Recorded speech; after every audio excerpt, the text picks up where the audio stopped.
Hari ini tanggal 1 Juni 2022, bertepatan dengan hari kelahiran Pancasila, dan senang sekali saya bisa berjumpa dan ngobrol dengan Bapak Isbandi.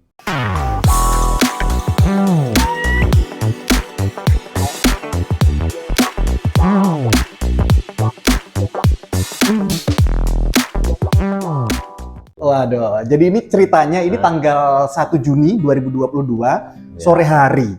Ya. Saya pantau dari status WhatsApp Bapak dari pagi sibuk loh Bapak itu. Sekarang luar biasa loh beliau.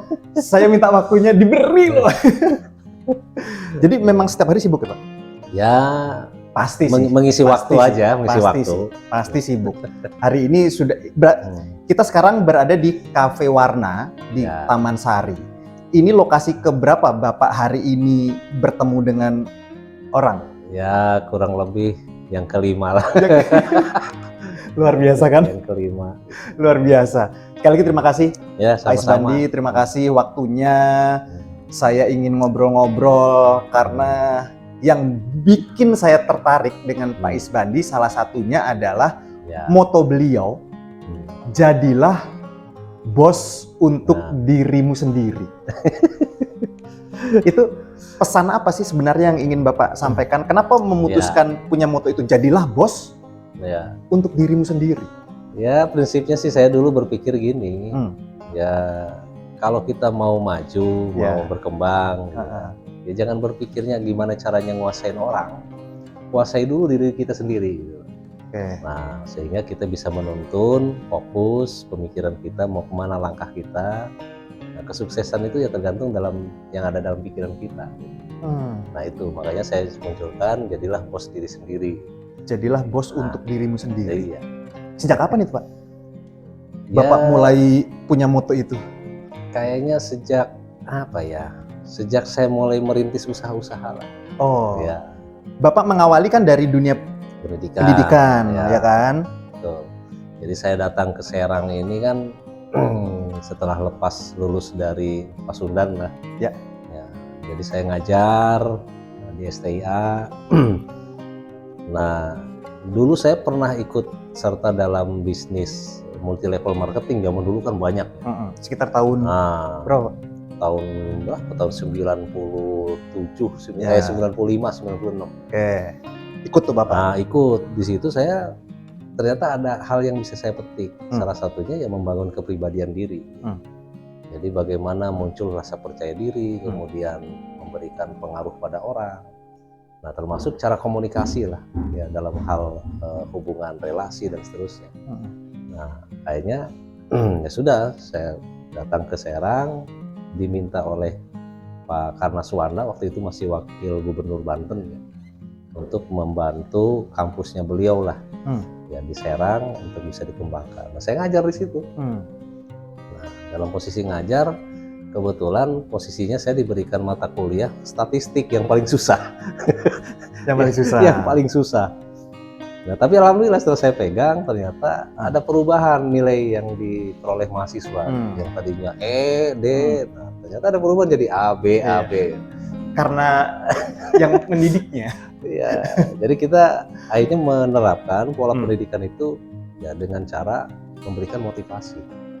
Nah, motivasi. Jadi hal-hal yang saya dapatkan di multi level marketing dulu saya terapkan juga dalam pengajaran. Gitu. Terbangunlah mereka, belajar itu ternyata bukan belajar statistik itu bukan persoalan angka-angka, tapi ada yang bisa dimanfaatkan dalam mengukur penelitian terhadap pekerjaan mereka. Ternyata itu bisa diterapkan. Nah, itulah jadi cikal awal kenapa saya memunculkan jadilah bos diri sendiri. Ya, saya awali ya metode pengajaran waktu itu dengan pola saya. Kemudian ya lambat laun saya bangun bisnis juga gimana caranya memanfaatkan apa yang ada di pikiran saya. Nah, itu dulu saya kuasai supaya ya saya bisa jadi bos memimpin pikiran saya gitu. Iya. Nah, itu. Ada yang bilang musuh terbesar itu diri kita. Nah, betul ya Pak ya? Betul. Jadi kadang-kadang kan kita banyak orang yang gagal itu karena memang ya tidak bisa menguasai apa yang jadi cita-citanya gitu. Saat menghadapi kerikil sedikit saja sudah lemah. Nah, artinya berarti kita tidak bisa jadi bos terhadap pikirannya. Iya. Artinya bos itu bisa pikiran ya? Iya, karena pikiran kita kan Betul tergantung perintah kita juga gitu. Betul sih. Tergantung perintah kita gitu. Iya, betul. Nah, berarti jadilah bos untuk dirimu sendiri atau kita jadi bos untuk diri kita sendiri itu bisa jadi moto semua orang dong? Bisa, semua orang bisa. Ya, yang paling penting tadi, kalau kita sudah mampu menguasai pikiran kita, ya tindakan kita, apalagi kalau tindakannya itu positif, ya. Nah itu mau nggak mau, apa yang kita cita-citakan, saya yakin bisa. Nah termasuk juga ada istilah jangan pernah berkata tidak bisa terhadap sesuatu. Itu juga salah satu moto yang bagian dari jadilah bos diri sendiri. Jadi kalau kita mengerjakan sesuatu ternyata sulit, kita bilang, oh ini sulit amat, nggak bisa. Mau nggak mau itu otak kita, pikiran kita, ya hati kita terbimbing untuk tidak bisa. Makanya saya mah selalu ketika mengerjakan sesuatu yang mungkin kadang-kadang saya diberikan pekerjaan yang sulit, yang tidak pernah saya ketahui. Nah, saya coba pelajari gimana caranya supaya bisa. Termasuk ya mungkin saya termasuk golongan kaum kolonial ya, bukan milenial. Gitu. Milenial dong. Milenial dong. tapi saya coba gitu loh, saya pelajari bagaimana cara membuat player segala macam melalui HP gitu. Wow. Nah, alhamdulillah termasuk ya video-video yang pernah saya kirim itu. Iya. Itu olahan saya sendiri. Iya. Jadi alhamdulillah. Ya mungkin orang memandang saya punya tim khusus IT, enggak. Padahal tidak. Sendiri saja saya kelola. Iya. Termasuk saya membuat tulisan segala macam. Gitu. Bapak itu karakternya gimana sih? Kalau boleh sebut 3 kata yang menggambarkan seorang Haji Isbandi Esos MSI. Apa ya? Kalau saya sih kadang-kadang gini.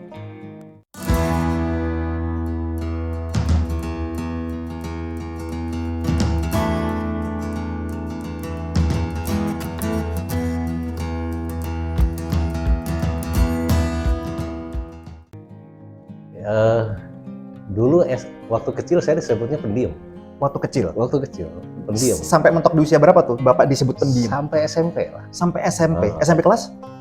Ya sampai kelas terakhir lah. Sampai kelas 3 Bapak masih dicap masih pendiam. Murid yang pendiam? Iya, jadi ya karena saya dulu orang kampung kali ya. Bapak kelahiran Balaraja. Tanggal berapa sih Pak? Saya kurang lebih tanggal 5 lah. 5 apa? Oktober. 5 Oktober. Dari Libra ya. Oke, balik lagi ke yang SMP. Pendiam terus? Ya, pendiam. Nah, ya tidak bergaul juga nggak terlalu banyak lah. Ya, teman-teman kalau ngeliat teman-teman saya ngeliat wah asik amat ya pergaulannya. Ya saya banyaknya diam lah. Nah, tapi dari diamnya saya itu ya saya mencermati gitu lingkungan gitu. Oh, ini begini karakternya. Oh, ini begini. Oh. Nah, baru begitu SMA saya mulailah ada sedikit aktivitas. Saya dulu senangnya seni. Iya. Nah, seni lukis. Kemarin nyanyi loh, beliau duet sama vokalisnya Angkasa Band. Saya pikir malah Bapak ke seni musik, tapi enggak ya? Lukis. Ya, saya jadi gini. Awalnya saya seni lukis. Bahkan saya pernah jadi juara umum se-Kabupaten Tangerang. Wow. Jadi ada lomba lukis. Waktu kapan? Waktu kelas berapa itu? Saya posisi di kelas 2 kalau nggak salah. 2 SMA, oke. Nah itu alhamdulillah. Nah dari situ akhirnya banyak tuh teman-teman yang datang ke saya merangkul kok bisa gini-gini. Iya. Nah ternyata diamnya saya itu saya bisa menuangkan ide gitu loh. Menuangkan ide apa yang ada di pikiran saya tuangkan dalam bentuk tulisan, lukisan terus. Nah adapun ke musik itu saya paling sukanya ya karena pergaulan, ya main gitar bareng-bareng, kemudian nyanyi-nyanyi, ya saya ikuti. Nah, saya baru percaya setelah saya ikut kuliah bahwa ternyata manusia itu punya multiple intelligence. Jadi tidak fokus pada satu kecerdasan saja. Ya, semua orang bisa. Jadi kita bisa seni, bisa ahli di dalam matematik, ahli segala macam. Itu semua orang punya potensi. Semua orang punya potensi. Punya potensi sebetulnya. Jadi kalau memang itu bisa digali semua, itu jadi potensi ekonomi buat masing-masing.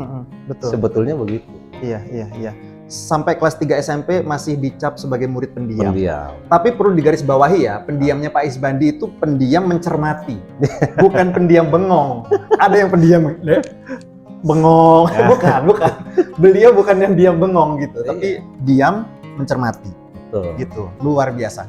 Jadi perlu digarisbawahi, perlu ditegaskan bahwa yang moto Bapak jadilah bos untuk diri sendiri bisa diterapkan ke semua orang. Bisa. Oke, sampai detik ini pun Bapak masih moto itu akan selamanya ya Pak ya? Masih dijalankan. Iya. Melukis dan menulis tadi Bapak bilang ya? Menulis juga bisa. Menulis juga ya? Alhamdulillah, ya beberapa tulisan. SMA juga Pak mulainya atau jauh? Dari kuliah kalau menulis. Dari kuliah. Dari kuliah. Karena waktu kuliah kan saya kebetulan jadi aktivis lah di beberapa organisasi. Iya. Nah, ini saya coba buatkan ya analisa pribadi lah secara akademis. Nah, saya tulis. Iya. Nah, di kampus juga sempat muncul kan dulu salah satu tabloid lah. Nah, di situ juga saya tuangkan. Nah, begitu reformasi juga saya coba tulis di awal itu ya reformasi kerakyatan. Kalau nggak salah di Serang ini baru ada tabloid Sigma dari IAIN. IAIN. Nah, di situ saya nulis.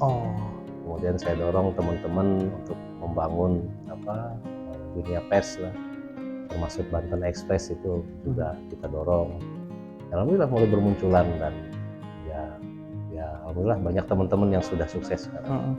Iya. Saya dan beliau ini satu kampus, hanya berbeda angkatan, ya. Jadi saya di Seni Musik Universitas Pasundan Bandung, kampusnya ada di Setiabudi. Kalau Bapak di Lengkong. Di Lengkong. Jurusan Administrasi Negara. Administrasi Negara. FISIP. Iya. Pak, kalau disuruh milih tadi lebih suka melukis apa menulis? Saya sebenarnya dua-duanya suka. Kalau disuruh milih? Kalau disuruh milih, saya paling nulis. Tapi gimana caranya tulisan saya itu bisa bisa dibaca atau senang dibaca orang? Biasanya saya sisipkan di tulisan saya itu ada karikatur. Jadi tetap dua-duanya dapat ya. Dua-duanya dapat. Karikatur juga ya Pak ya? Karikatur juga. Oh gitu. Itu sering saya buat. Kalau musik mungkin agak kurang ya? Musik kurang, paling saya ya sebatas beberapa alat musik aja. Iya. Sebatas itu pasti banyak deh. Gitar udah pasti. Apalagi Pak? Iya. Ya kalau drum saya nggak bisa. Ya, kendang bisa. Kendang bisa. Betul. Kendang juga susah loh Pak. Kendang juga susah. Bapak latihan kendang gimana? Enggak, kita otodidak aja. Saya dari seni lukis, seni nulis, otodidak semua. Saya mau nanya tadi, seni lukisnya tuh juga dari mana? Otodidak ya? Otodidak. Menulis otodidak? Otodidak juga. Dan zaman itu belum ada tutorial di YouTube ya? Belum ada. Oh gitu. Jadi kita ya nulis ala kadarnya aja nulis. Ya, betul. Zaman dulu nggak ada komputer kan? Iya. Harus ngetik. Iya. Itu lumayan ngetik gitu. Betul. Biasanya kita tulis pakai tulis tangan dulu. Nah, baru kita ketik supaya rapi. Iya. Sampai detik ini masih melukis dan masih menulis? Kadang-kadang kalau sekarang. Kadang-kadang. Iya. Kadang-kadang, tapi iseng-iseng teman-teman media suka minta juga, Kang, kapan bisa kirim lagi artikel? Apa nih judulnya ini? Ya baru luar biasa. Saya kirim. luar biasa. Libra. Kalau Libra itu orangnya gimana Pak? Ya kata orang sih apa ya? Libra itu penyayang katanya. Penyayang. Lo kok ketawa sih Bapak? Bener dong, penyayang. Terus apa lagi sih? Penyayang. Kalau saya Virgo Pak. Oh gitu. Virgo. Saya nggak begitu paham tuh. Iya. Tapi kata orang penyayang.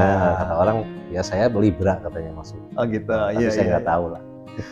Kenapa ketika saya bertemu dengan Pak Isbandi saya menggunakan kaos ini? Karena melalui kaos ini saya bertemu atau mengenal beliau. Ya. Saya mengenal Bapak Isbandi ini belum lama karena kita kan pertama ketemu waktu acara kemarin itu Pak. Tanggal berapa sih? Tanggal 22 Mei 2022. Saya kenal beliau, terus belum berbincang banyak ya Pak ya. Ya. Terus saya beranikan diri untuk menghubungi beliau untuk minta waktu karena saya ingin banyak belajar dari orang-orang yang sukses gitu kan. Jadi aduh luar biasa. Dari pendidik lalu merambah ke wirausaha. Alasannya apa tuh Pak? Ya Oh, lebih menguntungkan wirausaha sepertinya. Ya, ya itu tadi lah. Ya kalau pendidikan kita lebih mengembangkan ke sisi apa? Memberikan pemahaman dalam Betul. sisi membangun karakter ya. Betul. Nah, cuma secara praktis untuk dunia bisnis ya wirausaha itu. Wirausaha itu ya. Wirausaha Iya, itu. iya. Jadi kalau ingin menambah pemasukan wirausaha. Wirausaha. Kalau pendidik untuk menambah? Pendidik untuk ibadah. Untuk lebih banyak ibadah. Saya ini tidak menyiapkan pertanyaan apa-apa sama beliau. Jadi apa yang terpikir sama saya ya saya lempar aja gitu kan. Menarik sekali karena kemarin saya membaca tulisan terkait beliau itu luar biasa dari mengawali dari pendidik merambah ke wirausaha terus wow luar biasa pokoknya. Wirausaha sekarang sudah megang banyak sekali, boleh berbagi informasinya? Ya alhamdulillah sebetulnya baru merintis saja lah. Ya, beberapa usaha. Begitu Ya saya dari usia 24 tahun ya. 24 tahun saya membuat yayasan waktu itu.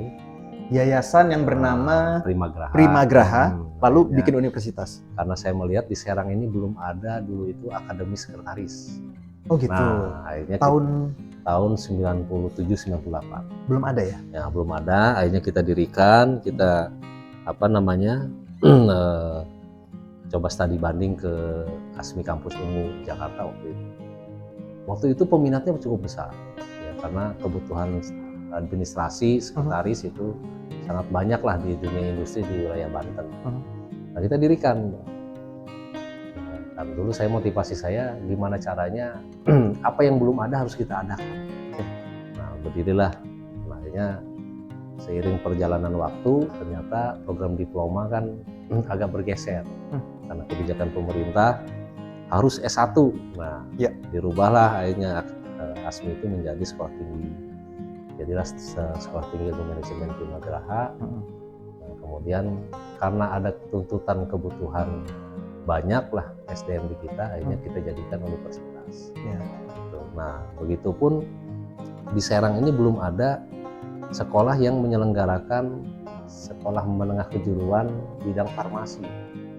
Akhirnya tahun 2012 kita buat. Ya, SMK Intan Husada. Nah, kita dirikan. Awalnya kita ngontrak dulu. Iya. Tapi lambat laun karena ini masyarakat cukup tinggi. Nah, kenapa SMK Farmasi itu sulit didirikan? Karena cukup besar biayanya, modalnya. Untuk pendirian sekolah itu. Untuk pendiriannya. Karena itu kan hampir mirip dengan kedokteran. Iya sih, betul. Untuk alat praktiknya aja botol kecil aja udah harga 200.000. Iya. Nah, belum yang lain-lainnya. Nah, saya coba dengan bismillah, sudahlah kita dirikan, alhamdulillah berjalan. Dan sekarang alhamdulillah banyak diikuti oleh sekolah-sekolah lain ada yang mendirikan jurusan sekretaris, ada yang untuk SMK farmasi mendirikan juga. Jadi intinya dulu saya paling senang memunculkan ide-ide baru atau hal-hal baru yang memang belum ada, nah kita adakan. Nah selebihnya ya tinggal tergantung masyarakat mau mendirikan yang lain yang sama ya silahkan. Iya. Tapi itu kan tantangannya berat sekali ya Pak ya. Belum ada, ya dibikin ada daripada kita mengekor misalnya yang udah ada kan. Betul. Jadi kebanggaan saya itu di situ. Jadi apa yang ada dalam pikiran saya ternyata alhamdulillah Allah memberikan jalan. Ya sudah itu jalankan. Jadi prinsipnya saya kalau memang sudah jalan nggak boleh mundur. Harus terus sampai terwujud. Sampai terwujud. Luar biasa. Contoh untuk kita semua ya. Kalau udah punya keinginan, asalkan positif, niatnya baik, maju terus. Karena pasti ada kendala sih Pak. Iya, sudah pasti. Mungkin kalau nggak ada. Sudah pasti Pak. Iya. Jadi ya tinggal tadi ketahanan kita untuk bisa melihat kendala itu ya sebetulnya itu bagian kita untuk mengevaluasi apa yang belum bisa kita kerjakan dulu. Ternyata ada hal-hal yang kurang gitu kan. Iya. Pak kembali lagi dong yang 3 tadi itu berarti karakter seorang Bapak Isbandi itu apa kalau boleh 3 kata yang menggambarkan? Ya orang sih menilai saya katanya 1 pendiam. Pendiam. Kedua ya mungkin penghayal ya. Penghayal. Tapi penghayalnya ke hal positif Betul, tadi. Gitu. betul. Banyak kan orang-orang hebat menghayal awalnya. Ya, menghayal. Jadi ya saya sering memimpikan sesuatu yang belum ada itu gimana caranya supaya berwujud gitu, supaya jadi gitu. Iya. Nah, kemudian yang ketiganya apa ya? Berapa sih? 3. 3. Nama juga nggak apa-apa. Ya. Pendiam, penghayal, apa ya?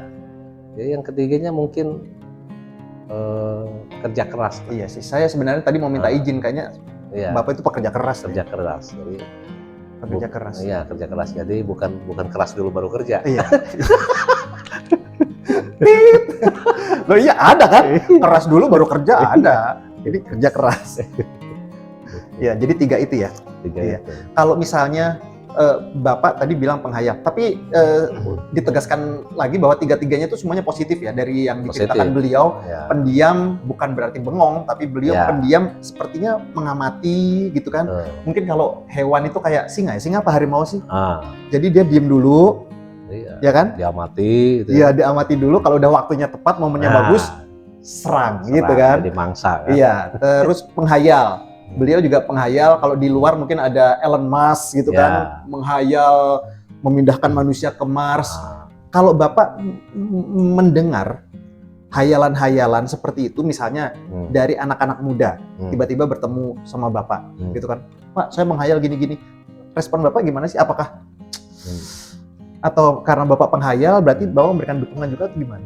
Ya sejauh ini alhamdulillah sih, ya teman-teman yang sering komunikasi dengan kita, saya berikan bimbingan.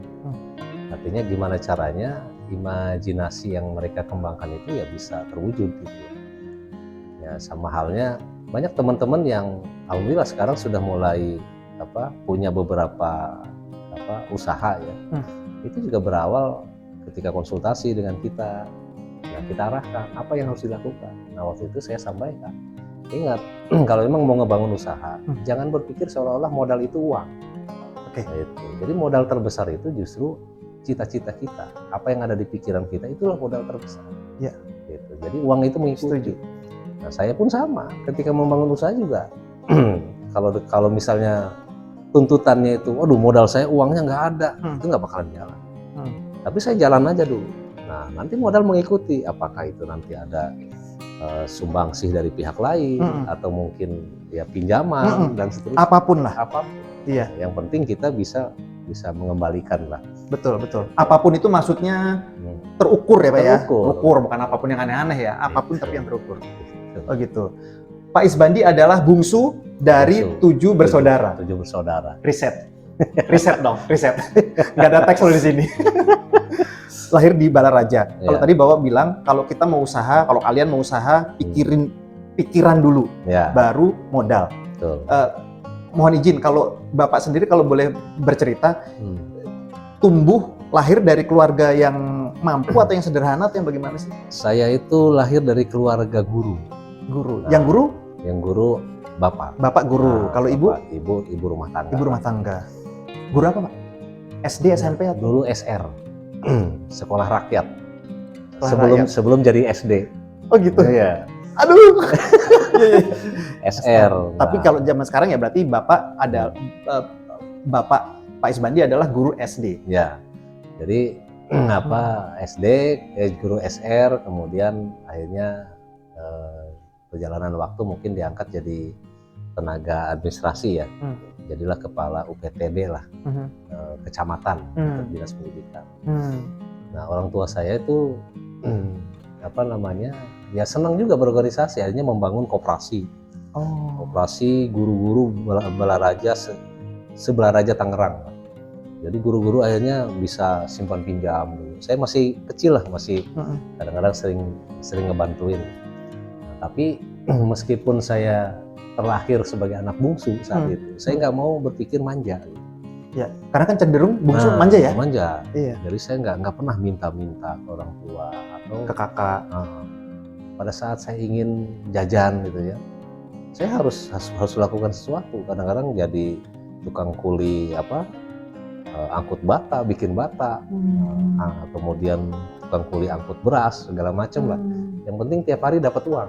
Wow. Kalau dulu kan sekolah itu ya setengah hari ya. Iya. Setengah hari sampai jam 12, ya pulang itu kita nyari duit. Gitu. Jadi memang saya terlatih untuk berwirausaha dari kecil. Iya, gitu. iya betul. Nah dari situ, kalau dulu kan paling dikasih upah itu ya 5 perak, 10 perak. Sampai saya jualan es apa sih? Ya itu lari-lari ke bis gitu. Ih, keren. Lari-lari ke bis. SD atau SMP? SD. SD. Wow. SD. Nah, tapi bakat seni lukis saya tadi saya manfaatin.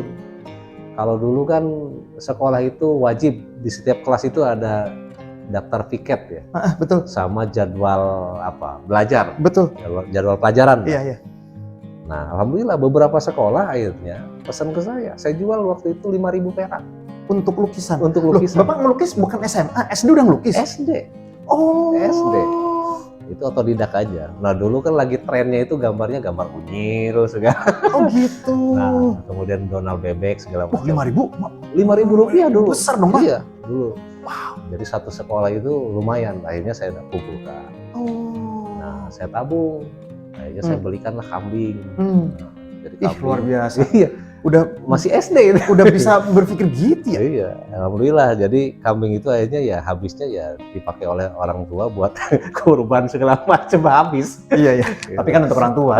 Tapi saya dulu SD kalau punya uang main dingdong. Iya. Nggak bisa berpikir sejauh Bapak. Oh gitu. Jadi ya itulah makanya saya geluti seni lukis itu ya dengan cara mencari uang. Nah, yang terbesar itu mungkin kakak kelas kita ya, Kang Heri Erlangga lah yang tahu. Iya. Nah saat kuliah itu ada seminar nasional. Oke. Di Bandung. Di Bandung. Seminar nasional, akhirnya bisa nggak bikin ini? Ya sudah, pokoknya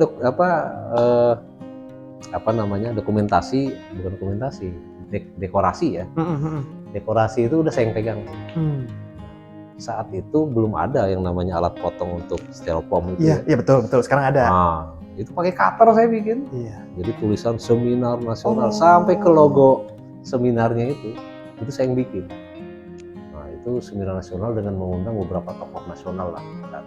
Dekorasinya Bapak? Alhamdulillah saya dapatlah waktu itu kuliah tuh dari pekerjaan itu dapat sejuta kadang-kadang gitu. Luar biasa. Waktu kecil Bapak bekerja itu atas dorongan orang tua atau inisiatif sendiri Pak? Inisiatif sendiri aja. Bahkan orang tua pun tidak nyuruh? Nggak nyuruh. Gitu. Tapi diketahui? Orang tua saya itu dulu nggak terlalu peduli ya. Jadi cuek aja gitu. Anaknya jualan es di bis ketahui dong? Iya. Tapi minimal mereka bingung kok ini nggak pernah minta jajan. Oh iya. Udah nggak minta jajan duitnya banyak lagi. Gitu. Iya. Kalau kakak-kakak yang lain ada yang sama? Kakak saya itu hampir semua rata-rata guru. Hampir semua rata-rata ya, ngikuti orang tua saya lah. Nah saya ceritanya ingin beda lah gitu kan. Luar biasa. Ingin beda. Saya bilang udah biarin yang lain PNS, saya bilang kan guru. Iya. Saya mah nggak mau. Akhirnya saya kuliah beda, ngambil jurusan administrasi negara. Begitu lulus kenapa saya jadi dosen lagi? jadi itu sebenarnya cuma gini tapi di bawah muter aja gitu kan. Jatuh lagi gitu. Iya, tapi ya disyukuri lah. Ya, karena kan jalannya kan memang seperti itu ya. Betul. Luar biasa. Sekarang kakak udah keluar kota sejauh apa? Hampir. Pisah-pisah? Ada yang di luar. Ada. Luar? Ya di Jakarta. Oh. Ya, Jakarta. Tapi kebanyakan sih di Tangerang. Kebanyakan di Tangerang. Kalau Bapak di saya di Serang dari tahun 97. Iya. Lari ke wirausaha lagi Pak. Tadi berarti Bapak kan banyak juga kan organisasinya juga kan banyak kan Pak? Ya alhamdulillah awal-awal teman-teman itu kadang-kadang memberikan kepercayaan macam-macam ke saya. Jadi selepas saya kuliah, dulu kan kuliah di HMI juga. Nah, begitu saya mulai aktivitas di profesi lah. Ada yang meminta saya jadi sekretaris Asosiasi Industri Rakyat Air tahun berapa saya lupa itu. Kemudian Asosiasi Perguruan Tinggi Swasta, APTISI. Iya betul. Nah, wakil sekretaris. Dulu wakil sekretaris. Iya. Kemudian di Badan Penyelenggara Perguruan Tinggi BPPTS. Wah, nah, termasuk ya kemarin dari pusat Pak Herman ya, membuat organisasi namanya International Council for Small Business (ICSB). Ya. Saya disuruh jadi direktur area kabupaten. Macam-macam lah. Iya, macam-macam. Saya bacanya aja capek, Pak. Maksudnya, ini banyak banget. Jadi kalau dihitung-hitung ya lumayan banyak lah. Iya, banyak terakhir sekali. itu malah ini, saya diminta di Dewan Penasehat bersama dengan Pak Haji Mbai, kemudian Profesor Fatah, itu di organisasi pembela kesatuan tanah air, PKKIB, wilayah Banten. Ya kalau memang saya ya dalam posisi tidak full setiap hari di situ sih nggak apa-apa sih. Kalau Dewan Penasehat kan hanya memberikan nasihat. Iya, betul. Iya. Kesibukannya lebih ke mana sekarang, Pak? Ya kalau organisasi kan tidak inilah. Iya. Jadi itu kan hanya sebatas membangun komunikasi aja. Iya. Ya sementara ini kesibukannya saya lebih bantu pengembangan bisnis di BUMD saja. Sementara ini. Iya. Ada juga pelabuhan yang dalam pengembangan di Pulau Ampel. Nah, luar biasa loh. Jadi sibuk banget, makanya saya beruntung ini. Jadi kalau pelabuhan itu kan ceritanya, saya melihat banyaklah aset-aset yang terbengkalai. Nah akhirnya saya panggil salah satu pemilik aset itu, gimana kalau kita optimalkan, ya sudah kita kerjasama pengelolaan segala. Kita memang baru merintis lah, baru berjalan, Stokvel, kemudian untuk sandar jeti ya, ada 4 jeti di sana. Nah nanti insya Allah batching pen juga kita coba dirikan karena kebutuhan ready mix itu cukup besar lah di kita. Nah terakhir ini masih dalam proses pengurusan untuk pembangunan hotel. Pembangunan hotel? Ya di wilayah Anyer. Di wilayah Anyer. Tapi insya Allah kalau memang izin sudah beres, ya mudah-mudahan cepat bisa terwujud. Iya. Di antara kesibukan Bapak, me time-nya itu ngatur waktunya gampang nggak sih, Pak? Kayaknya Bapak sibuk terus deh. Kalau saya sih apa ya? Ya yang penting ya walaupun mungkin ya kadang-kadang kalau lagi full bener agak telat nggak apa-apa, yang penting saya konfirmasi. Iya. Yang penting konfirmasi. Jadi intinya sih ya masalah pembagian waktu mah tergantung kita aja lah. Iya sih. Tergantung kita. Jadilah bos untuk diri sendiri. Balik lagi ke situ tuh. Jadilah bos untuk diri sendiri. Iya. Me time-nya Bapak itu apa? Melukis, nulis, nyanyi, olahraga nggak ya Pak ya? Olahraga saya kurang. Olahraga kurang. Ya paling ya gerak-gerak tubuh, kemudian apa namanya? Yoga. Menjemur lah. Menjemur tuh gimana? Ya jemur matahari biar keringetan. Yoga gitu, tertarik nggak yoga? Saya nggak. Cuma kalau dulu kan saya di pencaksilat paling dulu ya, terus di karate. Iya. Tapi udah lama lah. Iya, luar biasa. Sekali lagi terima kasih Pak waktunya. Sama-sama. Ini, luar biasa, saya harus ketemu beliau karena sudah ada waktunya hari ini. Khawatir kalau besok-besok beliau lepas lagi kan, kesana kemari. Banyak kisah, banyak informasi, banyak cerita langsung dari Pak Isbandi. Ya. Saya pribadi memetik banyak pelajaran Pak. Kalau kamu sudah mau memulai suatu usaha harus maju terus. Ya. Seperti Bapak bilang, terus ya tadi itu yang spektakuler, jadilah bos untuk dirimu sendiri. Pikiran lebih penting daripada uang. Uang memang penting, tapi untuk mengelola uang kan juga dibutuhkan pikiran yang ini luar biasa. Banyak sekali ilmu-ilmu yang beliau bagikan, itu luar biasa.